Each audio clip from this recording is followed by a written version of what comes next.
وہ وہاں کی نہیں ہے. اچھا، اب صحیح مسلم میں جو ذکر ہے اس واقعے کا، تو اگر ترتیب آپ دیکھیں تو صرف ہر واقعے پر، ہر حدیث پر ایک غور و فکر کرنا چاہیے کہ کیا بات تھی کہ سب کو چادر میں جمع کیا، کیا ضرورت پڑ گئی تھی. اور اگر یہی اعلان کرنا تھا یہ میرے اہل بیت، اس سے پہلے ہو جاتا. یہ واقعہ بہت پہلے ہو چکا ہوتا، اتنی دیر میں کیوں ہوا؟ لیکن جس دن ہوا ہے وہ ضرورتاً ہوا ہے. اب وہ میں آپ کو بتا دیتا ہوں تاکہ بات واضح ہو جائے کہ جب آیت آئی کہ فمن حاجکا، اب جھگڑا مت کرو، اب جھگڑے کی ضرورت نہیں ہے. فمن حاجکا فی من بعد ما جاءک من العلم، اب علم آ چکا، علم آنے کے بعد جھگڑا نہیں کرو. تو پہلی دلیل تو یہ بنی کہ جہاں علم ہوتا ہے وہاں جھگڑا نہیں ہوتا. حاج جگہ کے معنی ہے جھگڑا کرنا. فمن حاج جگہ فیہ من بعد ما جاءک من العلم فقل تعالوا ندعو ابنانا و ابناکم نسانا و نساکم انفسنا و انفسکم ثم نبتہل فنجل لعنت اللہ علی الکاذبین. تو بس لاؤ، جھگڑا مت کرو، اپنے بیٹوں کو لاؤ، ہم اپنے بیٹے لائیں، تم اپنی عورتوں کو لاؤ، ہم اپنی عورتوں کو لائیں، تم اپنے نفسوں کو لاؤ، ہم اپنے نفسوں کو لائیں، اور ہم پھر خدا کی بارگاہ میں گڑ گڑائیں اور پھر اللہ کی طرف سے جھوٹے پر لعنت آ جائے. یعنی لعنت بشکل عذاب آ جائے.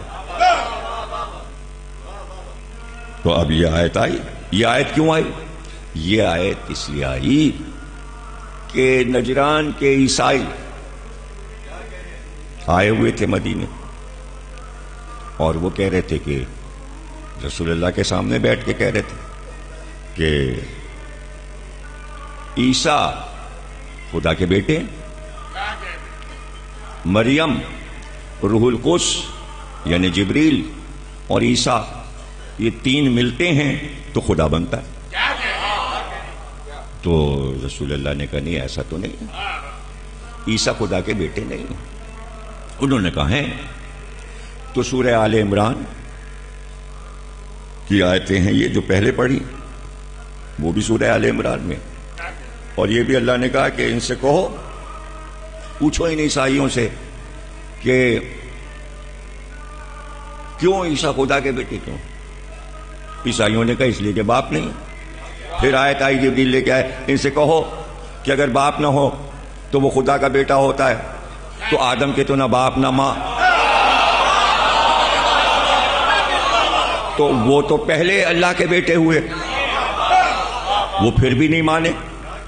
جب نہیں مانے تب یہ آیت آئی جھگڑا مت کرو. فمن حاجک فیہ من بعد ما جاءک من العلم فقل تعالوا ندعو ابنانا و ابناکم. اب جلال ابھی تک سمجھایا جا رہا تھا، جب ضد کی، نہیں ماننے کو تیار ہوئے تو جلال آ گیا. تو آخری منزل کیا ہے؟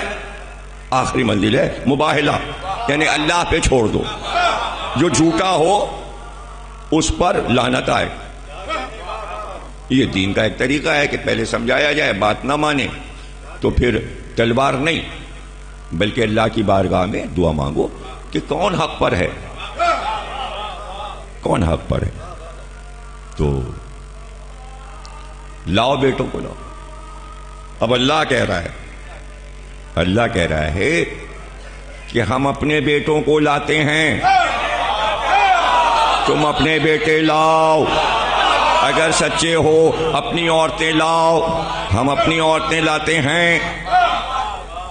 تم اپنے نفس لاؤ، ہم اپنے نفس لاتے ہیں. تو عیسائی یہ تو کہہ سکتے تھے ہمارے تو بیٹے ہیں ہی نہیں. سب سے اچھی معذرت یہ تھی بیٹے نہیں ہیں، ہم لوگ تو راہب ہیں، ہم لوگ تو شادی نہیں کرتے، راہبوں کے تو بیٹے ہی نہیں ہوتے. تو پھر اللہ یہ پوچھتا تم کہاں سے آ گئے؟ اگر راہب کے بیٹے نہیں ہوتے تو تم بیٹے کیسے ہو گئے؟ راہب بھی تو کسی کا بیٹا ہے. تو یہ تو کہہ ہی نہیں سکتے تھے کہ ہمارے بیٹے نہیں ہوتے, اور نہ یہ کہہ سکتے تھے ہم عورتیں نہیں رکھتے. ہم تو راہب ہیں, ہم تو کنوارے رہتے ہیں, شادیاں کرتے تھے, بچے پیدا ہوتے تھے, تبھی تو اللہ نے کہا بیٹے لاؤ عورتیں لاؤ, اور نفس بھی لاؤ. نفس بھی ہوتا ہے, نفس کوئی بھی ہو سکتا ہے, چچا زاد بھائی بھی ہو سکتا ہے, داماد بھی ہو سکتا ہے. جو سب سے قریبی رشتہ دار ہوگا وہ نفس ہوگا. بھائی بھائی کا نفس ہوتا ہے, بیٹا باپ کا نفس ہوتا ہے. جو قریبی رشتہ ہوگا اسی کو نفس کہتے ہیں. مثل اپنے کے سمجھا جائے. نفس کے معنی ہے بالکل میرا جیسا, تو بیٹا باپ کے لیے باپ جیسا ہوتا ہے. کونوں مکان کے سردار ہیں, اسی لیے کہتے ہیں شہزادی کونین. کون ایک دنیا, کونین دو دنیایں, یہاں کی بھی شہزادی وہاں کی بھی شہزادی. عصمت, زہرا عصمت کے رتبے پر ہیں, جن کی وجہ سے سب نبی معصوم کہلاتے ہیں. اس لیے تعارف ہو رہا ہے. اب آپ نام لکھ کر یا فریم لگا ہو آپ کے گھر میں ٹکڑا پنجتن کا, تو غور سے دیکھا کیجیے. دیکھنا عبادت, دیکھنا عبادت.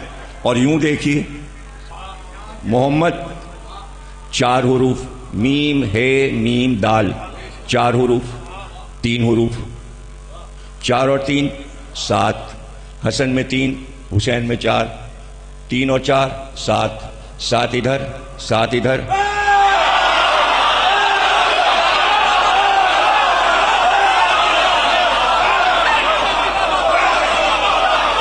فاطمہ نہ ہو تو پلہ برابر نہ ہو. فاطمہ کو میزان قرآن بھی کہتے ہیں, میزان ترازو کو کہتے ہیں. فاطمہ نے بیچ میں رہ کر پلہ برابر.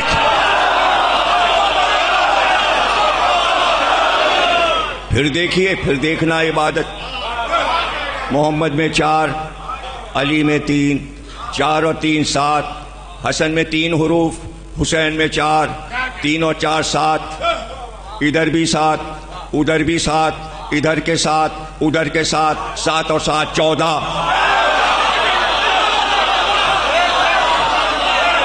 7 اور 7 14. فاطمہ میں 5, محمد میں 4, علی میں 3, 7 اور 5 12, 7 اور 5 12, ادھر بھی 12.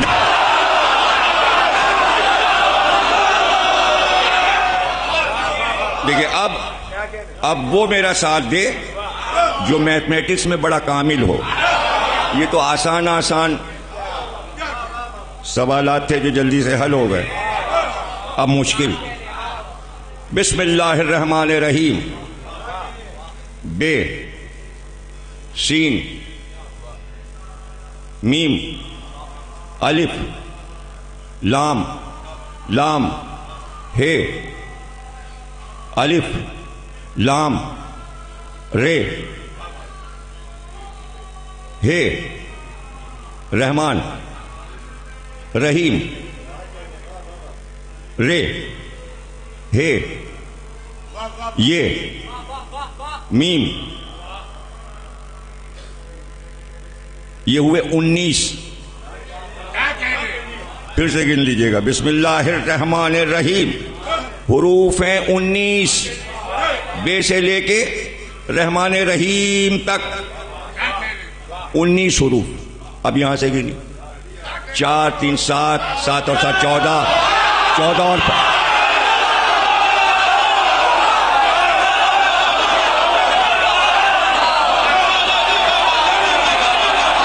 قرآن شروع ہو رہا ہے 19 سے.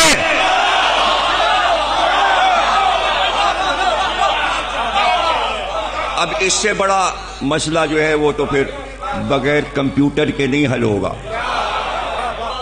بغیر کمپیوٹر کے حل نہیں ہوگا. اور وہ یہ ہے کہ وہ آپ کو کرنا پڑے گا اور کمپیوٹر پہ دیکھنا پڑے گا. جتنے سورے قرآن میں ہیں جب ان کے حروف گنے گئے, جتنے بھی گنے گئے, ان کا حاصل آتا ہے 19. یعنی کائنات ساری ہے 19 پر. اب فرماتے ہیں رسول اللہ اللہ نے کائنات پہ نظر ڈالی اور دنیا میں ملک عرب کو چنا، ملک عرب میں مکے کو چنا، پھر مدینے کا انتخاب کیا، مدینے میں پھر مسجد نبوی کا انتخاب کیا، مسجد نبوی میں پھر حجرہ فاطمہ کا انتخاب کیا، پھر حجرہ فاطمہ میں حجرہ خاص کا انتخاب کیا، اور اس حجرے میں جب رسول اللہ آ گئے تو پھر ایک اور مکان بنا، بلکہ ایک خیمہ بنا چادر کا۔ جب اس چادر میں آ گئے تب کہا یہ اہل بیت ہے، جو چادر سے باہر ہے وہ اہل بیت ہے۔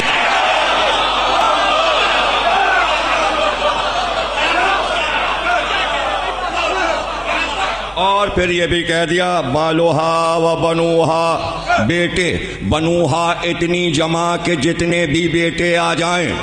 تو روکا حسین پر، اب حسین کا بیٹا آئے تو اس چادر میں، اس کا بیٹا آئے تو چادر میں، اس کا بیٹا آئے تو چادر میں، بنوہا میں مہدی تک آ رہے ہیں، سب اہل بیت، سب حدیث قصہ میں، سب چادر تطہیر میں، سب کے لیے آئے تطہیر۔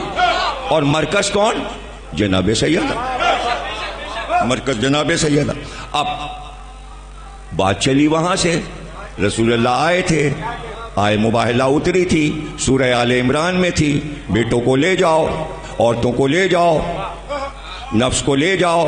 یہ جو حدیث قصہ بنی ہے یہ فاطمہ کے گھر میں انتخاب ہوا ہے، اب صحیح بخاری میں ہے، صحیح مسلم میں ہے۔ جیسے ہی صبح ہوئی یہی چادر لیے پانچوں اٹھے، رسول اللہ بیچ میں، سب کو گھیرا بنا کے باہر آئے، دروازے پہ آئے تو مجمع لگا تھا، آج تو مباہلہ ہے، تو مخاطب ہو کر کہا یہ ہے میرے اہل بیت۔ آیت نے آواز دی ابنانا و ابناکم، یہ دو بیٹے جا رہے ہیں، نسانا صرف ایک عورت جا رہے، انفسنا صرف ایک نفس جا رہا ہے۔ اور چلے تو مباہلہ، سورہ دہر، آئے تطہیر کا نزول، حدیث قصہ، سب آپس میں جڑے ہوئے ہیں، یہ ساری فضیلتیں ایک ساتھ ہیں۔